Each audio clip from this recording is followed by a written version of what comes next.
सौभाग्यशाली तोता। बहुत समय पहले की बात है। एक छोटे से गांव के पास एक सुंदर जंगल था। उस जंगल में तरह तरह के पक्षी और जानवर रहते थे। उन्हीं पक्षियों में एक अनोखा तोता भी रहता था, जिसका नाम चिरकू था। चिरकू को लोग सौभाग्यशाली तोता के नाम से जानते थे, क्योंकि जहां भी वह जाता, वहां कोई न कोई चमत्कार हो जाता या किसी की किस्मत बदल जाती। गांव के लोग मानते थे कि अगर चिरकू उनके घर आ जाए तो उनके जीवन में सुख और समृद्धि आ जाती है।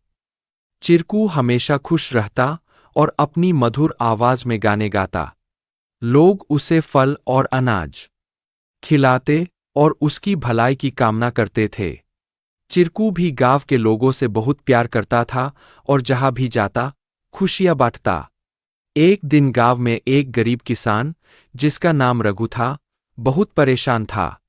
उसकी फसलें बर्बाद हो गई थीं और उसके पास खाने को भी कुछ नहीं था।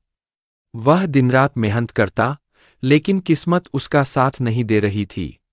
एक दिन रघु ने गांव के लोगों से चिरकू के बारे में सुना और सोचा कि शायद यह सौभाग्यशाली तोता उसकी भी मदद कर सकता है।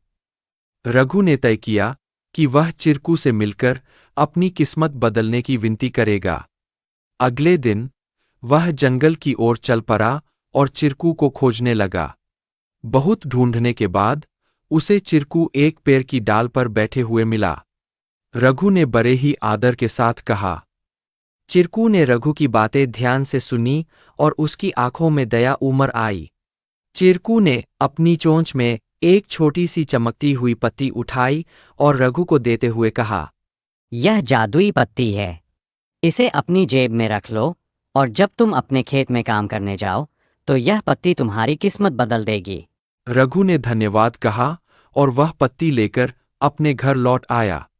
अगले दिन वह अपने खेत में काम करने के लिए गया। जैसे ही उसने खेत में जुताई शुरू की, अचानक से बारिश होने लगी। उसकी सूखी जमीन हरी भरी हो गई और थोड़े ही समय में उसकी फसलें लहलहा उठीं। रघु की मेहनत सफल हुई और उसकी किस्मत सच में बदल गई। अब रघु के पास भरपूर अनाज था और वह फिर से खुशहाल जीवन जीने लगा। उसने गांव के लोगों को चिरकू की बुद्धिमानी और उसके द्वारा दी गई जादुई पत्ती के बारे में बताया। सभी लोग चिरकू की प्रशंसा करने लगे और उसे और भी अधिक प्यार देने लगे। लेकिन चिरकू ने रघु को एक बात कही थी। याद रखना, यह पत्ती सिर्फ तुम्हारी मेहनत का साथ देगी। अगर तुम मेहनत करना छोड़ दोगे तो यह भी अपना जादू खो देगी। रघु ने चिरकू की बात समझ ली और कड़ी मेहनत जारी रखी। धीरे धीरे उसकी स्थिति पहले से बहुत बेहतर हो गई।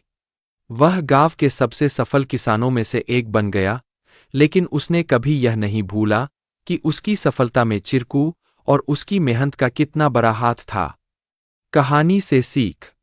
इस कहानी से हमें यह सीख मिलती है कि किस्मत भी उन्हीं का साथ देती है जो खुद मेहनत करते हैं। सौभाग्य और अवसर तभी काम आते हैं जब हम अपने प्रयासों से उन्हें सही दिशा देते हैं।